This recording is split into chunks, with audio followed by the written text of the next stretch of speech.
Bem-vindos a Lisboa, a capital de Portugal, uma das cidades mais antigas da Europa e, sinceramente, uma das nossas favoritas absolutas em toda a Península Ibérica. Neste vídeo vamos conhecer 50 lugares em Lisboa que, depois de uma vida inteira visitando esta cidade, achamos que verdadeiramente valem o seu tempo. Não só os óbvios, embora sim, muitos clássicos estão na lista porque merecem estar, mas também alguns cantinhos escondidos, favoritos dos locais e lugares que nem sempre aparecem nos guias de viagem. Se é a sua primeira vez em Lisboa, esperamos que neste vídeo você encontre um bom mapa de ideias para explorar a cidade. Se você já é um veterano de Lisboa, adoraríamos poder mostrar algo que você ainda não viu. Olá! Que tal? Eu sou Cecília. Eu sou Tony, sejam bem-vindos a esse canal feito por dois humanos que moram na Espanha e que passam uma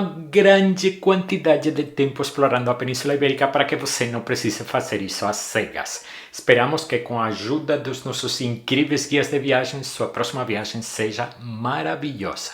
E se você quiser apoiar o que fazemos, pelo preço de um cafezinho, você vira membro do canal. Lembre-se que os membros têm prioridade absoluta nas nossas respostas aos comentários aqui no canal. Bom, vamos lá, a lista está em ordem alfabética. Cada lugar aqui ganhou seu próprio espaço e você vai encontrar no primeiro comentário afixado abaixo do vídeo links para a maioria dos lugares que vamos mencionar. E ao longo do vídeo mostraremos como se chega nas atrações, horários de funcionamento, preços e tudo isso. Vamos nessa? Lisboa, 50 lugares, começando pelo número 1. Na parte oeste da cidade, você vai encontrar algo que parece, à primeira vista, mais um shopping center. E para ser justo, é realmente um shopping center. Mas o Amoreiras Shopping Center esconde algo no último andar desconhecido para a maioria dos visitantes. No topo do edifício há um mirante, o Amoreiras 360 Panoramic View, que oferece uma vista deslumbrante e desobstruída de Lisboa em todas as direções. É muito menos movimentado do que os mirantes mais famosos da cidade e a perspectiva que oferece, com a cidade se espalhando abaixo de você e o Rio Tejo ao longe, é uma das melhores de Lisboa.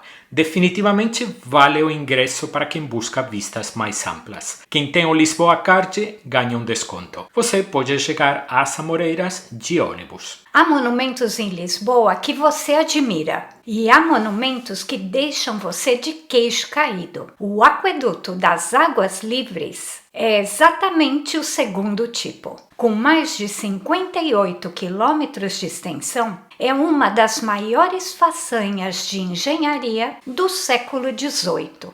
Encomendado pelo rei João V e concluído em 1748, foi construído para resolver um problema muito real. Lisboa era uma cidade em crescimento com uma séria escassez de água potável. A solução foi ambiciosa. Um sistema de arcos, túneis e canais que transportava água de nascentes em Sintra até o coração da capital. Os arcos mais altos, cruzando o Vale de Alcântara, chegam a quase 65 metros. E quando você fica embaixo deles, a escala do que está vendo leva um momento para ser totalmente assimilada. O melhor lugar para entender o aqueduto, sua história, sua engenharia e seu papel na vida da cidade é o Museu da Água. E sim, você pode caminhar por cima do aqueduto. Uma grande seção está aberta aos visitantes e caminhar pela parte superior é uma das experiências que parece totalmente diferente de qualquer outra coisa em Lisboa.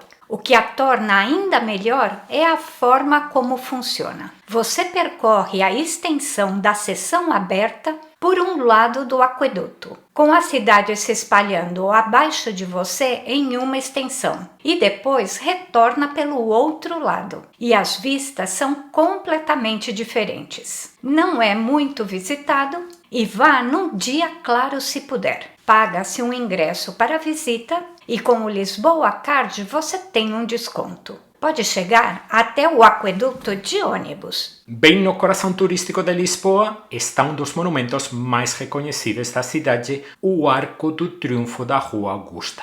O arco é um portal triunfal do século XIX, construído como parte do esforço monumental de reconstrução de Lisboa após o catastrófico terremoto de 1755, que destruiu grande parte da cidade. O mirante no topo oferece duas perspectivas completamente diferentes ao mesmo tempo. De um lado, os telhados da Baixa, Chiado e Alfama se estendem à sua frente.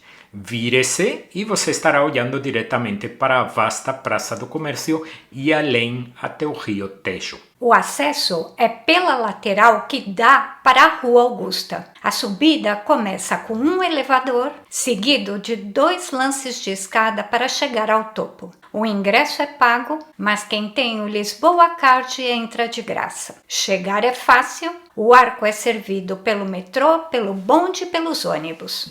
Nem tudo na nossa lista tem um endereço específico e este é o primeiro desses casos, porque algumas das melhores coisas de Lisboa não estão dentro de um edifício ou atrás de um portão, estão ali mesmo nas paredes ao redor de você. Lisboa tem uma coleção extraordinária de arte urbana e isso não é uma tendência recente. Suas raízes remontam à década de 70 e o que cresceu desde então é uma camada de criatividade em constante evolução que se estende por toda a cidade. Murais, grafites, intervenções artísticas, usando azulejos e cerâmicas, instalações inesperadas em cantos específicos, está literalmente em todo lugar. Onde quer que você caminhe em Lisboa, apenas desacelere um pouco e preste atenção ao que há nas paredes ao redor. Algumas das peças mais impressionantes estão em lugares que você nunca esperaria. Quisemos incluir a arte de rua nesta lista porque achamos que ela reflete algo real sobre Lisboa. Sua criatividade, sua irreverência, sua recusa em se levar muito a sério. Uma coisa em ter em mente, por sua própria natureza, a arte de rua é efêmera. Algumas das coisas que mostramos neste vídeo podem já ter desaparecido quando você visitar. Em Lisboa, a palavra ascensor significa funicular. Há 3 deles em Lisboa e cada um vale a pena ser experimentado.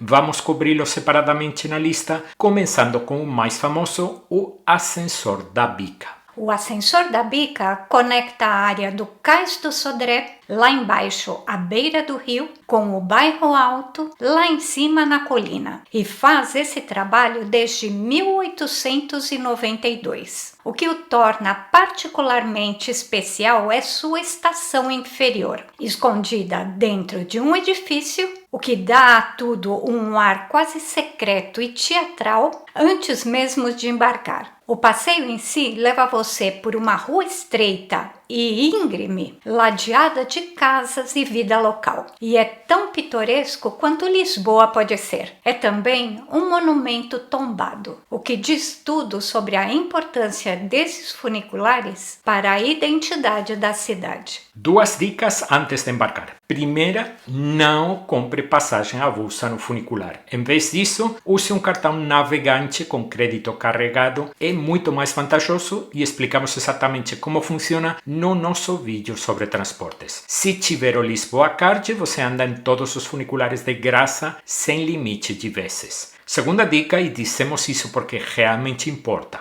Fique de olho nos seus pertences nos funiculares lotados. Infelizmente, são um ponto conhecido por batedores de carteira. O Ascensor da Glória é o mais movimentado dos 3 funiculares de Lisboa. E não é difícil entender por quê. Sua estação inferior fica bem no Rossio, tornando-o uma opção quase irresistível para quem sobe ao Chiado ou ao bairro Alto. Inaugurado em 1885, tem, como o da Bica, status de monumento nacional. O passeio leva você pela íngreme Calçada da Glória em apenas alguns minutos, mas esses minutos são uma experiência realmente lisboeta. Por causa da sua localização central, este é o ascensor que você provavelmente vai pegar com mais frequência e é o que tende a estar mais lotado. As mesmas dicas que mencionamos para o Bica valem aqui use o cartão navegante ou o Lisboa Card em vez de passagem avulsa e mantenha seus pertences perto de você. O ascensor do Lavra é o mais antigo dos 3 funiculares e ainda assim é de longe o menos visitado. Sua localização conectando a área dos restauradores com o tranquilo bairro residencial do Torel,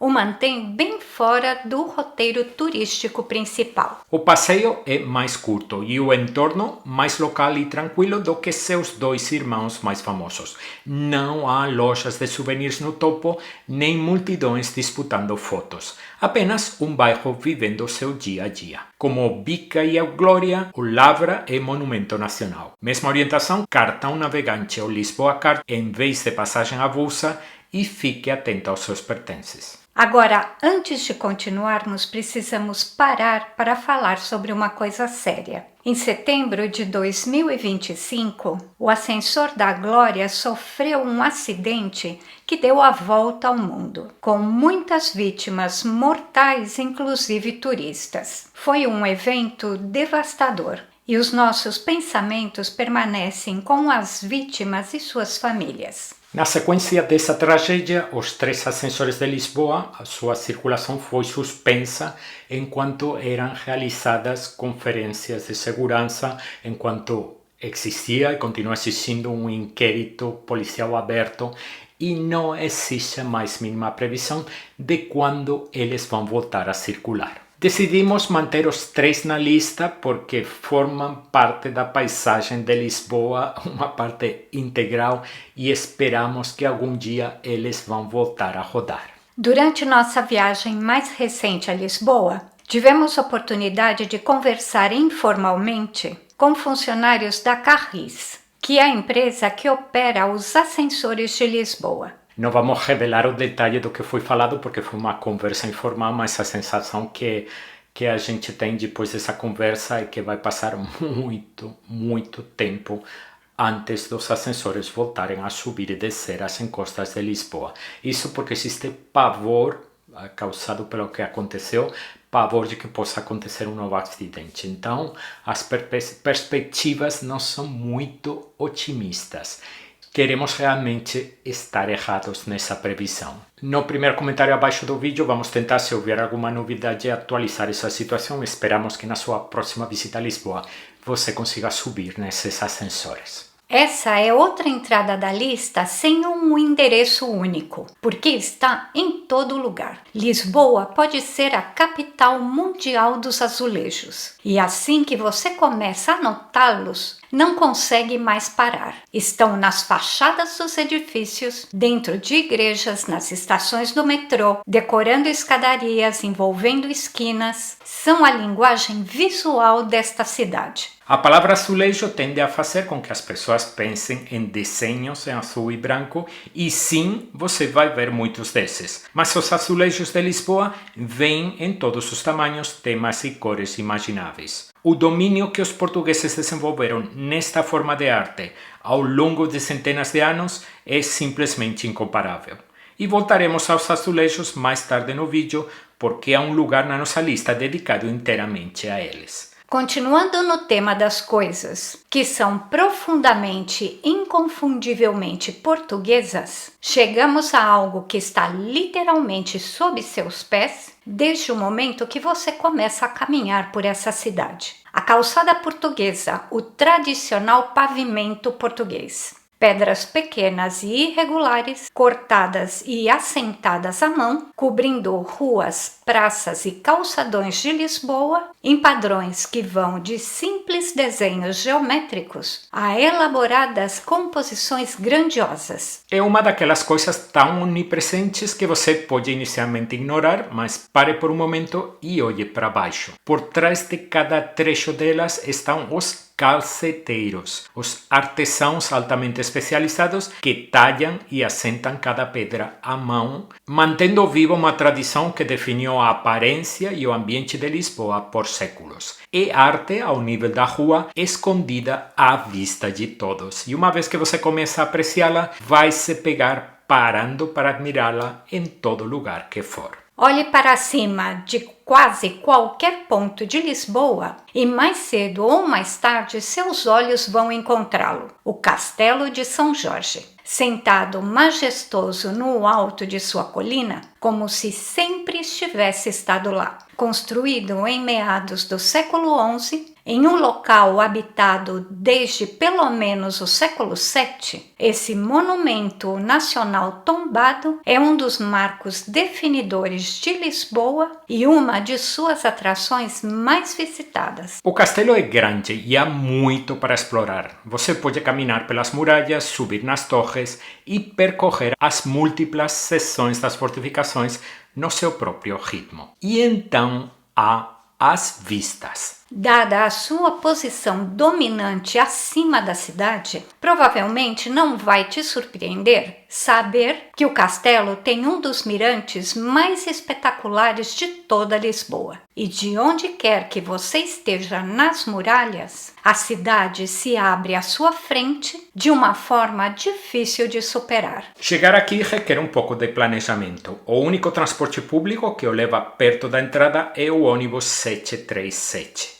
O ingresso é pago e quem tem o Lisboa Card entra de graça. Se você passar qualquer tempo em Lisboa ou em qualquer lugar de Portugal, vai perceber rapidamente que o bacalhau não é apenas um peixe, é uma instituição cultural. Dizem que os portugueses têm uma receita de bacalhau para cada dia do ano. E a relação entre esse país e o bacalhau remonta a séculos, ao tempo das grandes expedições de pesca no Atlântico. O Centro Interpretativo da História do Bacalhau é um pequeno museu dedicado inteiramente a contar essa história e faz isso muito bem. A visita é construída em torno de instalações interativas que conduzem você pela história da pesca do bacalhau, as rotas comerciais, as técnicas de conservação e os motivos pelos quais este humilde peixe se tornou tão fundamental para a identidade e a culinária portuguesas. É envolvente, acessível e bastante divertido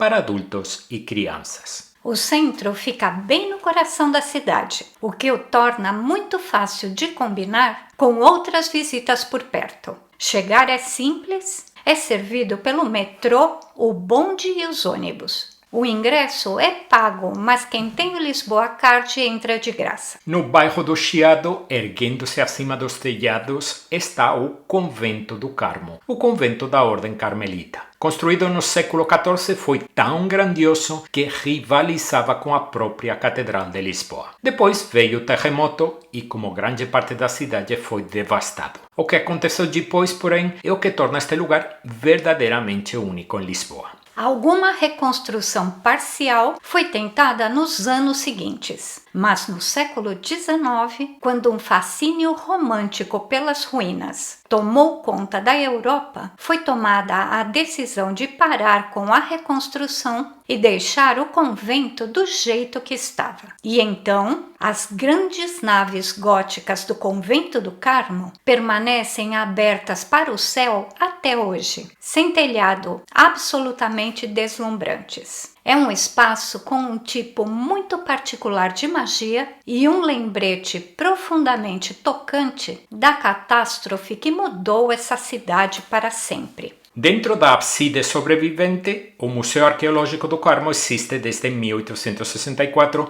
expondo achados arqueológicos de muitos períodos da história de Lisboa, junto com peças escultóricas originais resgatadas de conventos e igrejas de toda a cidade. Há também uma impressionante instalação de videomapping que dá vida à história centenária do convento de uma forma que realmente enriquece a visita. O Convento do Carmo fica perto da saída superior do elevador de Santa Justa, tornando os dois companheiros muito naturais para uma única visita. A estação de metrô mais próxima é a Baixa Chiado. Tome a saída do Chiado. O ingresso é pago e há um desconto para quem tem o Lisboa Card. Há cidades que têm sistemas de bondes modernos, eficientes e confortáveis, projetados para transportar pessoas do ponto A ao ponto B o mais rápido possível. E então está Lisboa. que opera alguns de seus bondes desde o início do século XX e parece não ter nenhuma pressa em mudar isso. Os elétricos históricos, os bondes históricos de Lisboa, são uma das grandes alegrias da cidade e andar neles é uma experiência que vai muito além de simplesmente ir de um lugar para outro. Esses pequenos veículos amarelos, rangentes e gloriosamente cheios de personalidade, zigue-zagueiam por ruas tão estreitas que às vezes você sente que os edifícios estão perto o suficiente para tocá-los pela janela. Eles se inclinam e balançam nas curvas, reclamam nas subidas e ficam lotados com uma mistura de moradores cuidando da sua vida e muitos turistas que, como você, não conseguem acreditar que estão sendo transportados em uma capital europeia em um veículo que parece pertencer a outra época. Há várias linhas servindo de diferentes partes da cidade, cada uma com seu próprio caráter e seus próprios destaques ao longo do percurso. Como com os funiculares, a opção inteligente é andar nos bondes com seu cartão navegante, o outro passe de transporte válido de Lisboa, em vez de comprar passagens individuais. A Baixa e o Chiado são vizinhos no sentido mais vertical da palavra. Um fica embaixo, o outro se agarra ao topo de uma ladeira íngreme. Em 1902, chegou uma solução tão elegante quanto inesperada. Um elevador imponente de ferro fundido, construído em estilo neogótico, subindo diretamente das ruas da Baixa para te levar sem esforço ao nível do Chiado. Não um funicular, não um bonde, mas sim um elevador vertical completo, totalmente feito de ferro, erguido no meio da cidade como algo saído de um romance. O elevador de Santa Justa não é mais uma ferramenta diária para a maioria dos lisboetas, mas não perdeu nada da sua magia. Tornou-se um dos monumentos mais reconhecíveis da capital. Aquela silhueta inconfundível de ferro fundido faz parte da identidade visual de Lisboa. No topo, no Chiado, há uma passarela de acesso gratuito com vistas maravilhosas sobre a cidade. Se quiser ir ainda mais alto, há um mirante pago no topo da estrutura. Uma palavra sobre as filas. A fila para subir pela Baixa pode ser longa, tanto que é uma constante na paisagem de Lisboa. Mas aqui vai uma dica. Se você entrar pelo lado do Chiado e descer, a espera é espantosamente mais rápida. Não compre passagem avulsa para o elevador. É francamente caro para o que é. Use um cartão de transporte e, se você tiver o Lisboa Card, anda de graça. Na parte norte da cidade, instalada dentro de um magnífico jardim, fica uma das grandes instituições culturais da Europa, a Fundação Calouste Gulbenkian. Batizada em homenagem ao magnata do petróleo e filântropo armênio-britânico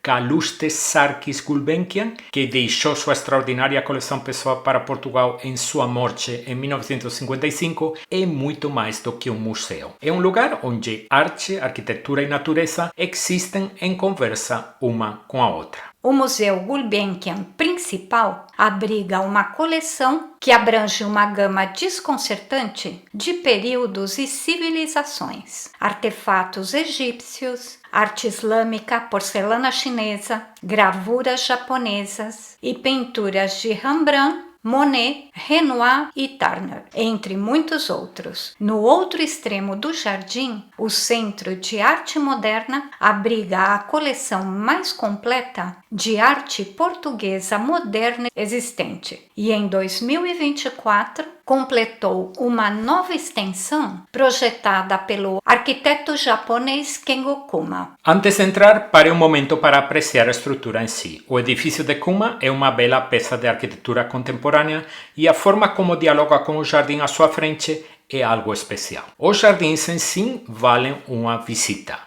Hectares de caminhos arborizados, um lago tranquilo e gramados abertos no coração da cidade. A entrada nos jardins é gratuita. Para visitar as coleções há ingresso e quem tem o Lisboa Card recebe um desconto. Na parte mais baixa do bairro da Alfama fica um dos edifícios mais singulares de Lisboa, a Casa dos Bicos. Sua extraordinária fachada é coberta de pontas piramidais de pedra. Sobreviveu ao terremoto e desde 2012 é a sede da Fundação José Saramago, a fundação dedicada à vida e ao legado do maior escritor moderno de Portugal e Prêmio Nobel de Literatura. José Saramago estabeleceu a fundação ele mesmo em 2007 com os objetivos de promover a cultura, defender os direitos humanos e proteger o meio ambiente. Dentro da Casa dos Picos, a exposição permanente traça sua vida e obra através de objetos pessoais, manuscritos, livros e material audiovisual, incluindo seu Nobel. O piso térreo também abriga um núcleo arqueológico pertencente ao Museu de Lisboa,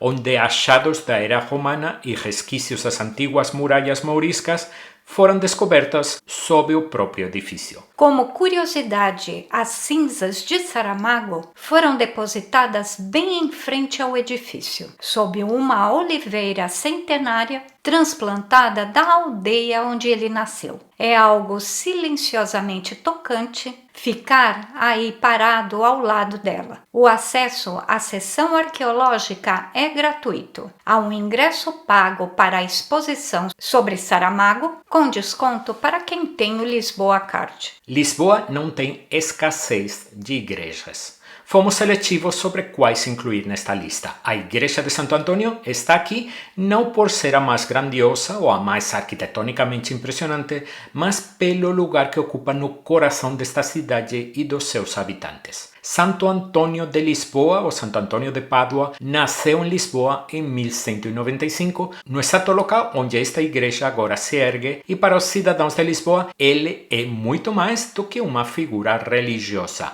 É família. E a devoção que o envolve é algo que você sente no momento em que entra na igreja. Ele é também, como muitos portugueses vão te contar, o santo padroeiro dos casamentos e das coisas perdidas. Se você está procurando amor, suas chaves, ou simplesmente um momento de silêncio numa cidade agitada, Santo Antônio aparentemente se encarrega de tudo. A igreja em si é um espaço belo e intimista. O interior é de nave única, elegante e aquecido pela luz, com altares dourados e painéis de azulejos revestindo as paredes. Há uma capela particular dedicada ao santo que atrai um fluxo tranquilo mas constante de visitantes e devotos ao longo do dia, construída, dizem, no local preciso onde o próprio Antônio nasceu. O acesso à igreja é gratuito e fica mesmo ao lado da sede Lisboa, tornando as duas uma combinação muito natural para uma única visita. Situado no topo de uma das famosas 7 colinas de Lisboa, o Jardim do Toreu é um daqueles lugares que parece um verdadeiro segredo, mesmo estando bem no meio da cidade. Suas origens remontam a uma propriedade privada do século XVIII e desde o final da década de 1920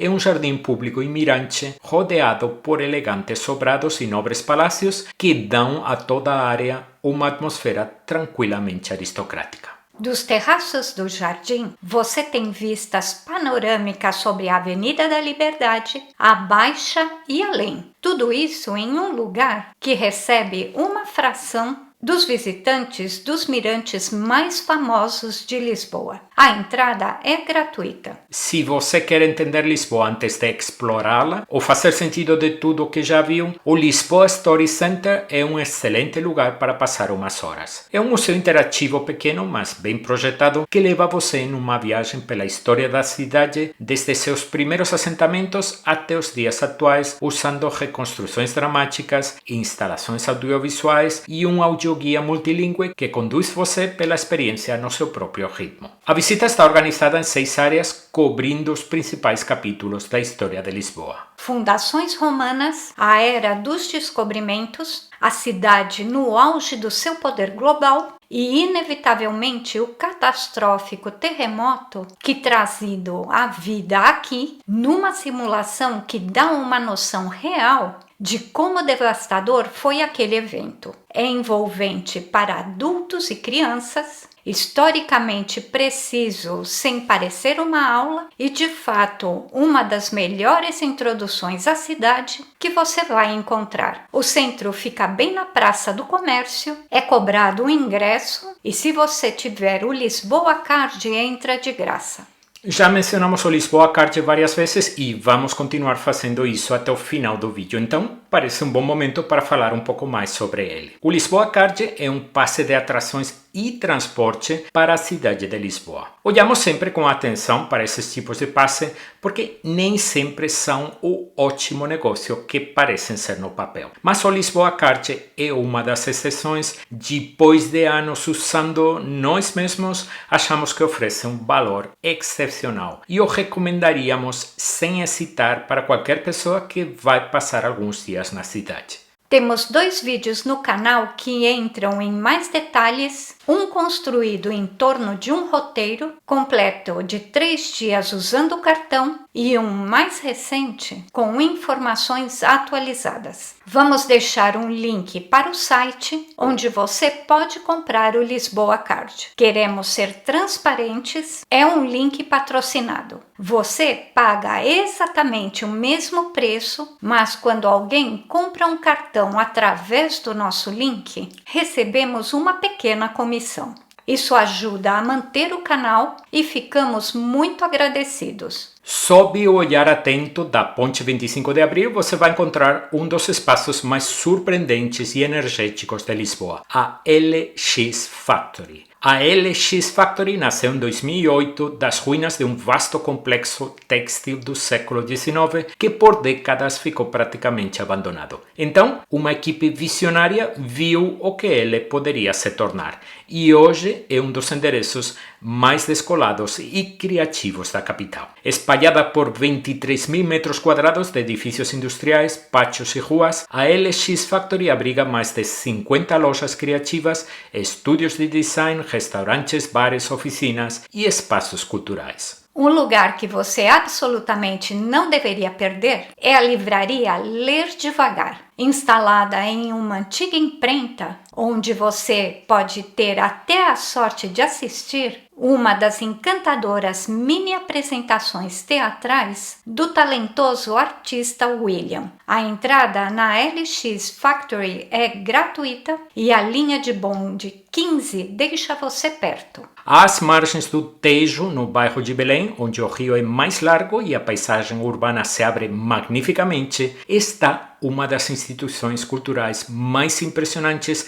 que surgiram em Lisboa nas últimas décadas. O MAAT, Museu da Arte, Arquitetura e Tecnologia, abriu em outubro de 2016 e foi construído em torno de uma ideia simples, mas ambiciosa: criar um espaço onde a arte contemporânea, a inovação arquitetônica e a história da tecnologia pudessem coexistir e dialogar entre si. O que torna o MAAT verdadeiramente especial é a sua estrutura em 2 edifícios muito diferentes, conectados por um jardim à beira-rio. O primeiro é a Central Tejo, uma magnífica central elétrica construída em 1908 que um dia forneceu eletricidade para toda a região de Lisboa e é um dos mais belos exemplos de arquitetura industrial do início do século em Portugal. A visita ao interior da antiga central elétrica é fantástica e você vai ficar impressionado com o tamanho dos elementos restaurados que faziam parte do esforço de geração de eletricidade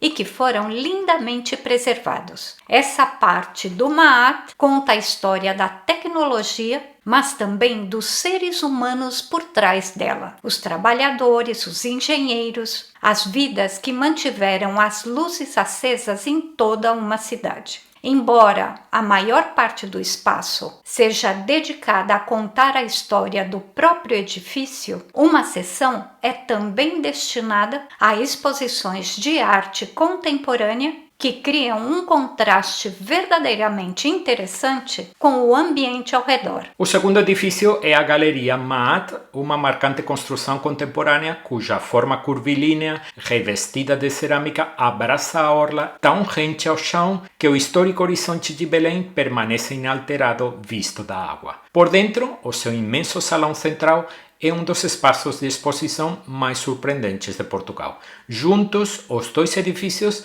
acolhem um programa de exposições internacionais temporárias ao lado de uma exposição permanente sobre a história da eletricidade. Não deixe de procurar o Café do Museu, que tem uma varanda maravilhosa com vistas panorâmicas sobre o Tejo. As bebidas são caras, não vamos fingir o contrário, mas as vistas daquela varanda são tão extraordinárias que achamos que justifica mais do que suficientemente a conta. E antes de ir embora, se não fez isso quando chegou, suba também até o grande terraço acima da Galeria Maat, que oferece vistas ainda mais amplas sobre o estuário do Tejo. Não tem custo adicional e o panorama é deslumbrante. Para chegar ao Maat, pegue a linha de bonde 15. Dali é uma curta caminhada. O ingresso é pago e quem tem o Lisboa Card recebe um desconto. Se você conhece o nosso trabalho, sabe que visitar mercados é uma prioridade absoluta onde quer que vamos.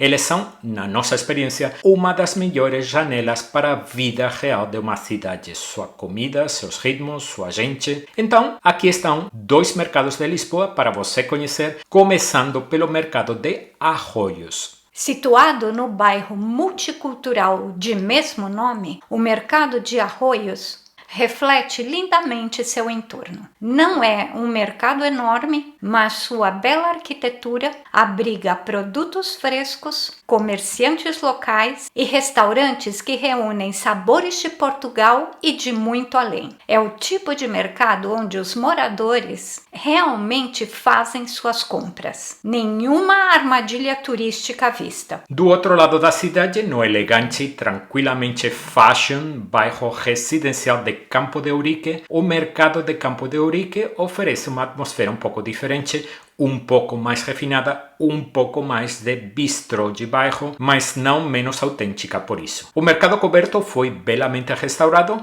e abriga uma mistura de bancas de produtos frescos e uma popular praça de alimentação que atrai moradores e turistas. Como já vimos várias vezes nessa lista, o transporte público de Lisboa é muito mais do que apenas uma forma de se locomover. É parte da experiência cultural da cidade. E em nenhum lugar isso é mais verdadeiro do que no metrô. A rede subterrânea de Lisboa é simplesmente uma gigantesca obra de arte. Cada estação tem sua própria identidade visual distinta, concebida e executada por alguns dos melhores artistas e designers de Portugal. Não há 2 estações iguais, a variedade de estilos, paletas e abordagens artísticas em toda a rede é extraordinária. E sim, como você pode esperar nesta cidade, os azulejos têm destaque. Mas há também murais gráficos ousados,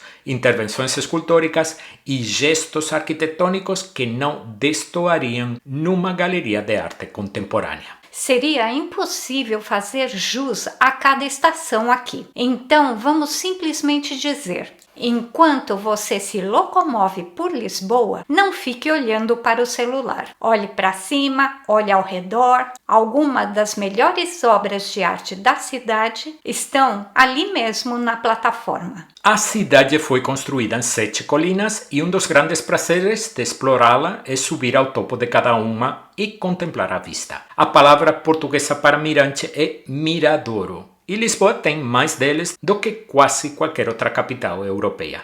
Incluímos os mais importantes na nossa lista, cada um com seu próprio caráter, atmosfera e perspectiva sobre a cidade. Lá no bairro da Graça, fica um dos mirantes com mais ambiente da cidade. Todo mundo o chama de Mirador da Graça, mas seu nome oficial é Mirador Sofia de Melo Breiner Andresen, em homenagem a uma das mais celebradas poetisas portuguesas do século XX. As vistas do terraço são espetaculares. O castelo, a baixa, o Tejo e a atmosfera aqui é notavelmente mais relaxada e local do que em alguns mirantes mais turísticos de Lisboa. Bem ao lado do mirante fica a Igreja da Graça, uma das mais antigas da cidade. Se estiver aberta quando você visitar, entre, vale alguns minutos do seu tempo. Chegar aqui ficou muito mais fácil recentemente. O Elevador da Graça, o novo funicular inaugurado em 2024, conecta a Mouraria com a Calçada da Graça, deixando você no Mirante. A entrada ao Mirante é gratuita. Estamos na metade da lista e vamos fazer uma pausa rápida para o café, uma bica naturalmente, porque é isso que se bebe aqui em Lisboa.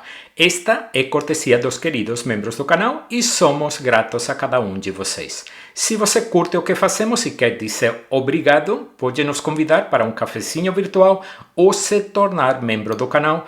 Os detalhes estão no primeiro comentário abaixo do vídeo. No coração do bairro da Alfama, o Miradouro das Portas do Sol fica no que era uma das principais entradas da cidade mourisca. Hoje é um amplo terraço ensolarado e oferece um belo panorama sobre os telhados cor de terracota da Alfama descendo em direção ao Tejo. É um dos mirantes mais centrais e acessíveis da cidade e isso significa que pode ficar movimentado. Mas as vistas são lindas e as ruas ao redor da Alfama o tornam uma parada natural em qualquer exploração do bairro. A entrada é gratuita. O Miradouro da Senhora do Monte fica no topo absoluto da Colina da Graça e o panorama que oferece Castelo, Rio, Alfama, Baixa e além é sem dúvida um dos mais completos da cidade. Ao lado do terraço fica uma pequena e íntima capela do mesmo nome, um espaço quietamente tocante que tem sido local de peregrinação por séculos.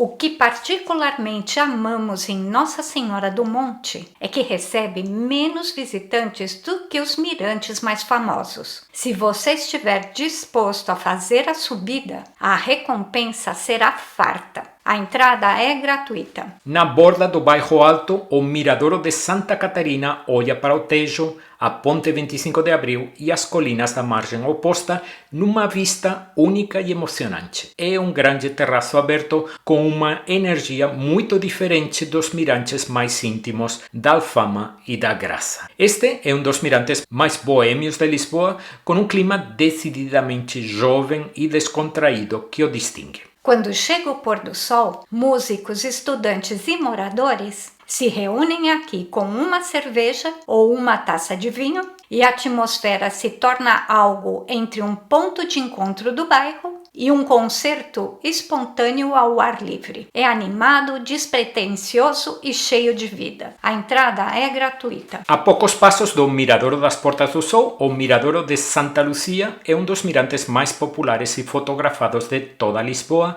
e não é difícil entender porquê. O terraço é emoldurado por pérgolas cobertas de primaveras e decorado com belos painéis de azulejos retratando cenas da história de Lisboa, tornando-o tão encantador de perto quanto pelas vistas que oferece sobre a Alfama e o Tejo. Seu charme reside nessa combinação de elementos. Os azulejos, as flores, as vistas do rio. Pode ficar movimentado especialmente no meio do dia, então cedo pela manhã ou no final da tarde, são os melhores horários para visitar. A entrada é gratuita. Lá no bairro Ribeirinho de Alcântara, não muito longe da LX Factory, o Miradouro de Santo Amaro é um dos mirantes menos conhecidos de Lisboa, o que é surpreendente dado como é fácil chegar. O terraço fica diretamente sobre os grandes arcos da Ponte 25 de Abril, oferecendo uma perspectiva dessa icônica estrutura que simplesmente não se consegue de nenhum outro lugar da cidade. A combinação de estar tão perto da ponte, sentindo sua presença, ouvindo o tráfego acima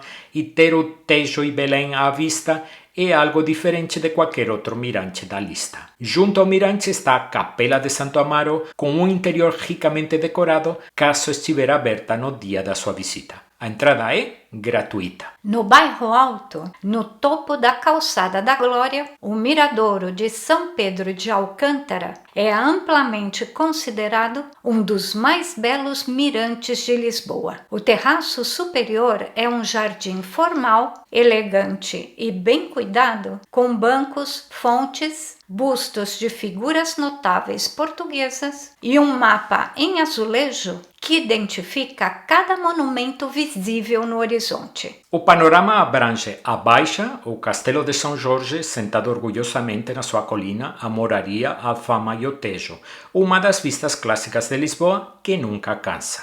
O Miradouro tem, na verdade, 2 níveis conectados por uma escadaria, cada um com seu próprio caráter e perspectiva. Venha no final da tarde quando a luz é dourada e o castelo brilha. A entrada é gratuita. Escondido no final de uma viela discreta, o miradouro do Monte Agudo é um daqueles mirantes que recompensa o viajante curioso disposto a se aventurar um pouco fora dos caminhos mais batidos. Oferece uma bela perspectiva com os telhados da cidade e o Tejo ao fundo. Menos visitado do que muitos dos mirantes da nossa lista, o Monte Agudo tem um clima local, o tipo de lugar onde é muito mais provável encontrar lisboetas do que grupos de turistas. Há também um charmoso cafezinho no local, o que o torna um lugar ideal para sentar, desacelerar e absorver tudo ao redor. A entrada é gratuita. Você pode chegar de ônibus. Escondido na Alfama, o Miradouro do Recolhimento é um pequeno e despretensioso terraço que a maioria dos visitantes passa batido. Fica quieto na encosta abaixo do castelo, oferecendo uma visão sobre um dos bairros mais antigos de Lisboa. Não vai te prender por muito tempo, mas esse não é o ponto. Às vezes, os melhores miradouros são aqueles que você encontra de repente entre as grandes paradas. Um momento para recuperar o fôlego, contemplar a vista e lembrar por que você veio a esta cidade. O acesso é livre e o bonde para perto. Se há uma visita em toda essa lista que simplesmente não pode ser ignorada, é esta. O Mosteiro dos Jerônimos, no bairro de Belém, declarado Patrimônio Mundial pela Unesco, foi construído entre os séculos XVI e XVII e é o melhor exemplo de arquitetura manuelina que você vai encontrar. Um estilo também conhecido como gótico tardio português, definido por uma ornamentação gloriosamente exuberante, quase irreal, uma testemunha visual da era dos descobrimentos que financiou e inspirou toda a empreitada. Só as fachadas exteriores já fazem ficar qualquer um de queixo caído, mas é o claustro que verdadeiramente tira o fôlego, intrincado, imponente e de alguma forma ao mesmo tempo delicado e monumental. 2 andares de arcos de pedra esculpida enquadram um pátio perfeitamente proporcionado e por mais fotografias que já tenha visto antes, nada prepara para a experiência real. A igreja também merece seu tempo e carrega um verdadeiro peso histórico. No seu interior estão sepultadas 2 figuras históricas de Portugal. O poeta Luís de Camões, cuja literatura épica imortalizou a era dos descobrimentos portugueses, e o navegador Vasco da Gama, que viveu de fato essa história. Aqui repousam também membros da família real portuguesa. Dica importante: o Mosteiro dos Jerônimos é um dos monumentos mais visitados de toda a cidade e as filas podem ser grandes ao meio da manhã. Se sua agenda permitir, venha o mais cedo possível, melhor assim que abrir. Para chegar aqui, pegue o elétrico 15 que para mesmo na porta do mosteiro. A entrada na igreja é gratuita, mas há ingresso para o mosteiro em si. Se tiver o Lisboa Card, no entanto, entra sem pagar, o que é mais um ótimo motivo para o adquirir antes de começar a explorar. Já mencionamos os elétricos mais de uma vez nesta lista. E se, tal como nós, já se sentiram um pouco obcecados com eles a essa altura, então o Museu da Carris vai parecer a próxima visita natural. Carris é o nome da empresa que opera o transporte público de Lisboa desde 1872. E esse museu conta a história completa dos icônicos elétricos amarelos, dos ascensores e dos funiculares que percorrem essas colinas há mais de um século. A visita tem 2 partes. Primeiro, o próprio museu, com uma apresentação muito bem feita da história da empresa e dos seus veículos. Depois, quando termina essa parte, se embarca num elétrico histórico que vai levar até a zona das instalações onde estão guardados os elétricos antigos e os autocarros de 2 andares. Só essa viagem de elétrico já é fantástica. O armazém dá vida ao patrimônio dos transportes da cidade de uma forma muito mais envolvente do que se poderia esperar.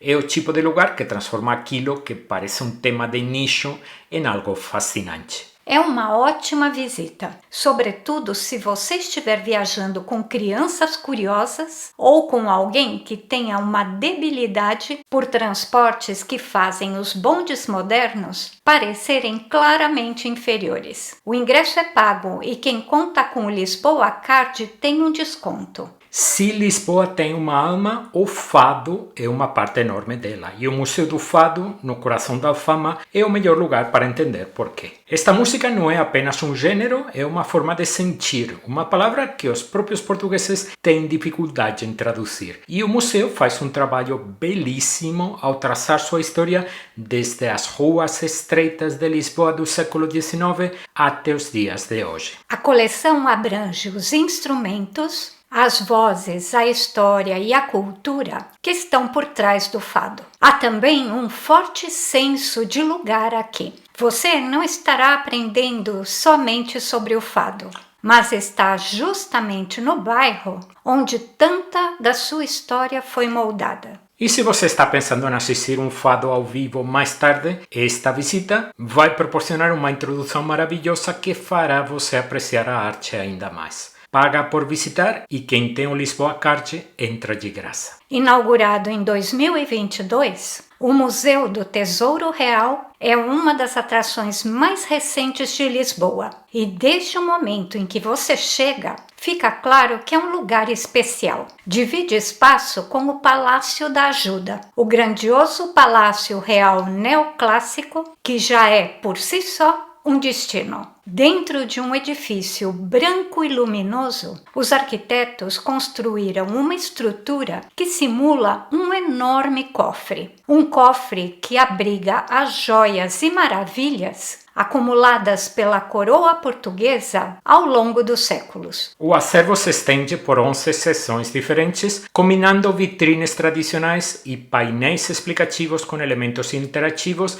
que dão vida à história de cada peça. Coroas, cetros, objetos cerimoniais, joias extraordinárias, a escala do que a monarquia portuguesa acumulou ao longo dos séculos é impressionante. Este é um dos museus que pode facilmente roubar 1 ou 2 horas sem você perceber. O ingresso é pago e quem tem o Lisboa Card entra de graça. Falamos sobre os azulejos bem no início desse vídeo. Bom, se aquela conversa despertou sua curiosidade e você quiser entender a história completa, por trás dessa forma de arte tão profundamente entrelaçada com a identidade portuguesa, o Museu Nacional do Azulejo é imperdível. Instalado num magnífico convento antigo, é um lugar sensacional para quem ama coisas belas. O acervo traz a história do azulejo desde suas origens até obras contemporâneas e o próprio edifício é parte da experiência. A igreja conventual, com seus próprios azulejos extraordinários, vale a visita por si só. Para chegar, o metrô não alcança o museu diretamente, então você precisará pegar um ônibus a uma parada bem na entrada. O ingresso é pago, mas quem tem o Lisboa Card entra de graça. No papel, um museu dedicado às carruagens pode não fazer seu coração acelerar, e entendemos isso. Mas ouça, o Museu Nacional dos Coches é um daqueles lugares que desafiam completamente as expectativas e te deixa de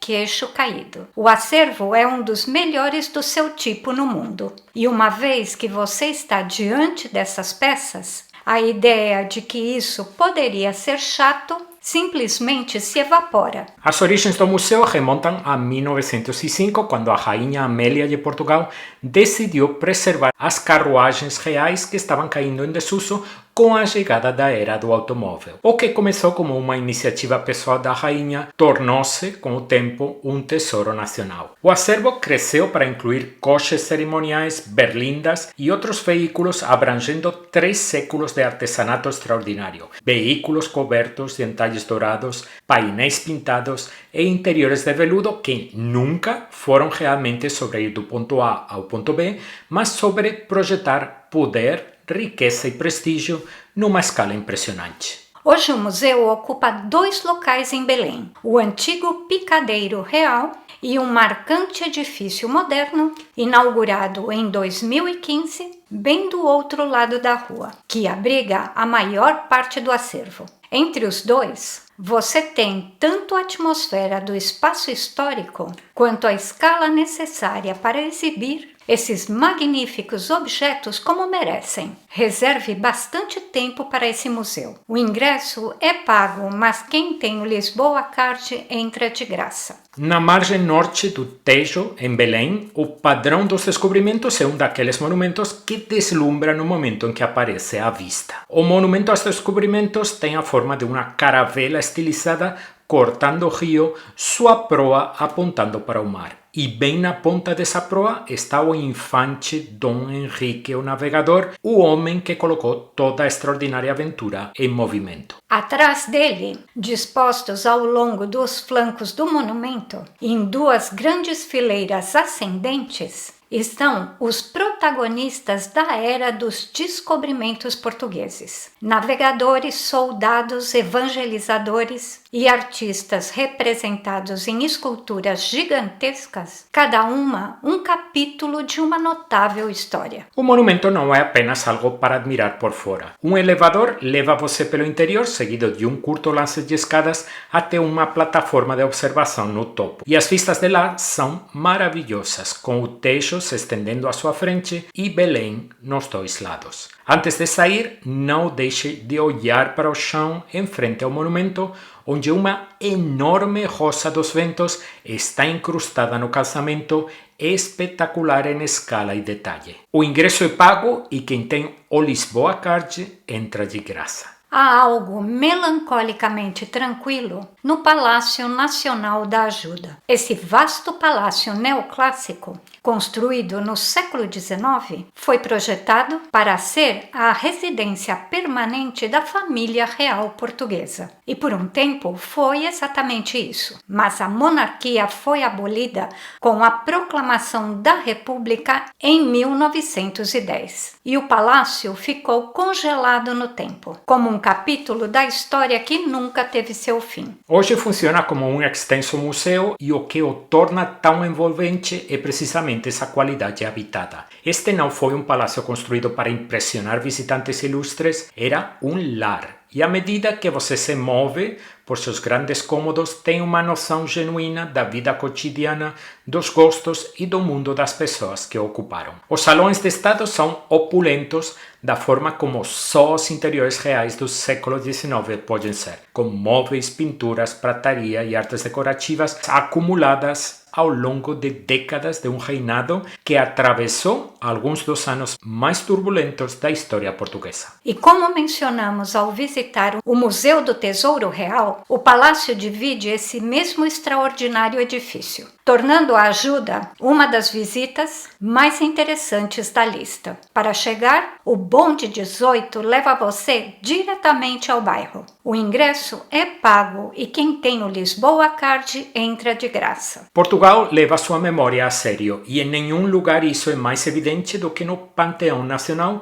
um dos monumentos mais imponentes de Lisboa. Instalado na magnífica Igreja de Santa Engrácia, na Alfama, o próprio edifício é uma história que vale contar. A construção começou no século XVII e só foi finalmente concluído em 1966, o mesmo ano em que foi inaugurado como Panteão Nacional, dedicado a perpetuar a memória dos cidadãos mais ilustres de Portugal. E que lista é essa? Aqui estão enterrados a cantora de fado Amália Rodrigues, cuja voz definiu uma geração, a poetisa Sofia de Mello, Breiner Andressen e o jogador de futebol Eusébio, um dos maiores da história do esporte. Várias das figuras políticas mais significativas do país também repousam aqui. Para aqueles que não podem ser enterrados no Panteão, incluindo o navegador Pedro Álvares Cabral,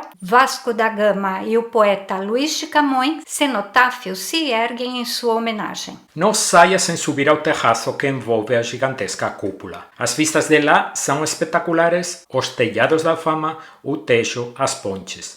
O tipo de panorama que te faz querer ficar muito mais tempo do que o planejado. O ingresso é pago, mas quem tem o Lisboa Card entra de graça. Lisboa é uma cidade com séculos de história, mas essa entrada da nossa lista pertence firmemente ao presente. O Parque das Nações é o bairro moderno que cresceu no local da Expo 98, a exposição universal realizada às margens do Tejo. Antes disso, era uma antiga área industrial, terra contaminada, armazéns e pouco mais. Foi substituída por um bairro vibrante e arejado, de amplos passeios, arquitetura contemporânea, espaços verdes e vistas do rio, que parece uma cidade completamente diferente da Lisboa que exploramos na maior parte dessa lista. Se você estiver viajando com crianças ou simplesmente quiser um dia que pareça um pouco diferente, o Parque das Nações tem muito a oferecer. A atração principal é o Oceanário de Lisboa, um dos maiores aquários do mundo, construído em torno de um tanque central imenso que pode ser visto tanto de cima, tanto embaixo da linha d'água. Nas proximidades, o Pavilhão do Conhecimento é um museu de ciência interativo com exibições práticas. A Torre Vasco da Gama, ao lado da imensa Ponte Vasco da Gama, uma das pontes mais longas da Europa, é o edifício mais alto de Lisboa. Para ter uma noção de todo o bairro de cima, pegue o teleférico que percorre a orla do rio de uma extremidade à outra. As vistas são espetaculares, mas você não precisa gastar €1 para aproveitar o que torna esse lugar especial ao nível do solo. A orla se estende por quilômetros, com jardins, fontes e uma impressionante coleção de esculturas ao ar livre. Simplesmente caminhar às margens do Tejo aqui é um dos grandes prazeres que Lisboa tem a oferecer. O coração do bairro e seu ponto de entrada é a Estação do Oriente, projetada pelo arquiteto espanhol Santiago Calatrava. É uma das mais notáveis construções de transporte da Europa, uma vasta e imponente estrutura de aço e vidro que consegue parecer simultaneamente uma catedral, uma floresta de palmeiras e uma estação espacial futurista. Serve como hub de trem, metro e ônibus e é um destino em si mesma. A forma mais fácil de chegar ao Parque das Nações do centro da cidade é a linha vermelha do metrô, descendo em Oriente. Precisa comprar ingresso para as principais atrações. Às vezes, uma cidade te dá exatamente o que você precisa no momento exato. E em Lisboa, esse momento acontece no Parque Eduardo VII. Batizado em homenagem ao rei Eduardo VII da Inglaterra, que visitou Lisboa em 1903 para fortalecer a antiga aliança entre Inglaterra e Portugal, o parque foi inaugurado logo depois e é o maior espaço verde do centro da cidade. O layout é elegante e tranquilo. Uma faixa central de gramado cuidado e cercas vivas percorrem toda a extensão do parque, ladeada por alamedas arborizadas. No ponto mais alto, mais longe do centro da cidade,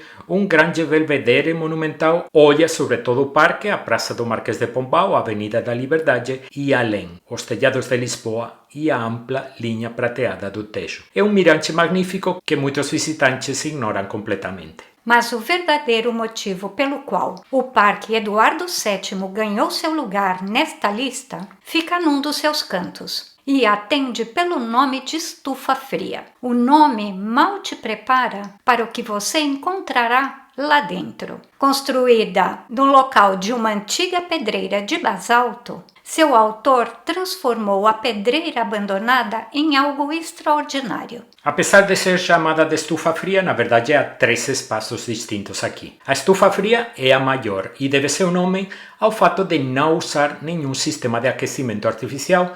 Em vez disso, um teto de ripas de madeira pode ser regulado para controlar tanto a temperatura quanto a luz naturalmente ao longo do ano. A estufa quente tem teto de vidro e abriga plantas tropicais e equatoriais. E a menor das 3, a estufa doce, é dedicada a cactos, suculentas e aloés. Entre os 3 espaços, você vai encontrar caminhos sinuosos com centenas de espécies de plantas de todo o mundo, pequenos lagos, cascatas e o tipo de tranquilidade que parece rara no meio de uma capital movimentada. O som da água, o canto dos pássaros, a luz filtrada pelas ripas de madeira é um dos cantos mais tranquilos e encantadores que conhecemos em Lisboa. A entrada no parque é gratuita, a entrada às estufas é paga e quem tem o Lisboa Card não paga. Há cidades definidas pelas suas pontes e Lisboa é uma delas. A ponte 25 de Abril está em todo lado. Pode ser vista dos miradouros, do rio, das colinas, da janela do elétrico,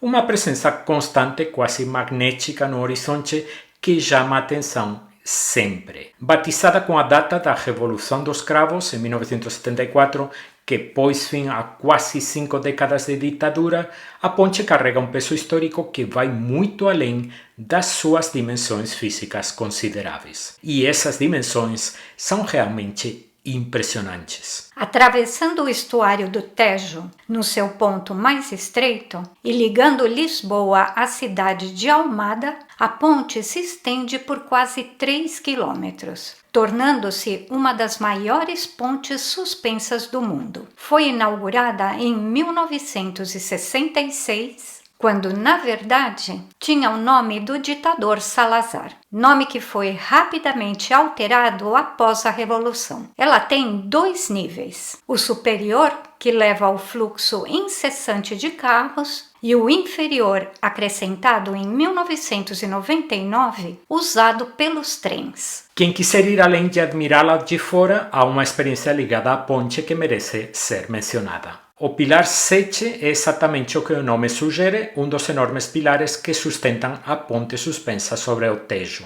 E desde 2017 está aberto ao público como uma das atrações mais originais de Lisboa.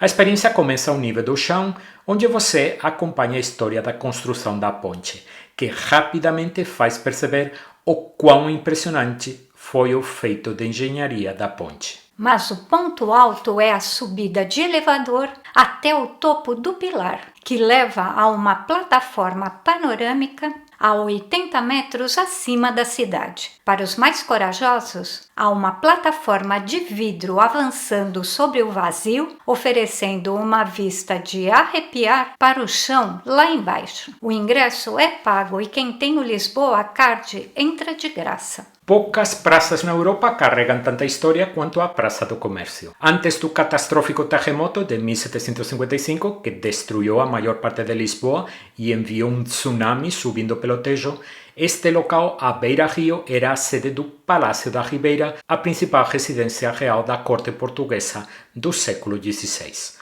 O Marquês de Pombal, que comandou a reconstrução de toda a cidade, transformou as ruínas numa nova e grandiosa praça em forma de U aberto, com 3 lados formados por elegantes edifícios com arcadas e o quarto completamente aberto para o rio. O resultado foi uma declaração deliberada. Lisboa não era mais uma cidade real, mas uma cidade comercial. No seu centro está a magnífica estátua equestre de bronze do rei José I, a primeira estátua real monumental já erguida em Lisboa. O que torna a Praça do Comércio única é a sensação de estar num espaço que se abre diretamente para o Tejo. Não há muralhas na orla fechando a vista. A praça simplesmente desce até a água e o rio preenche todo o horizonte sul. Por séculos, essa foi a grande entrada de Lisboa para quem chegava pelo mar. No lado norte, o magnífico arco triunfal da Rua Augusta enquadra a passagem para a Baixa até o centro da cidade. Se a Praça do Comércio é a grandiosa entrada formal de Lisboa, o Rossio é o seu coração pulsante. Oficialmente chamada de Praça de Dom Pedro IV,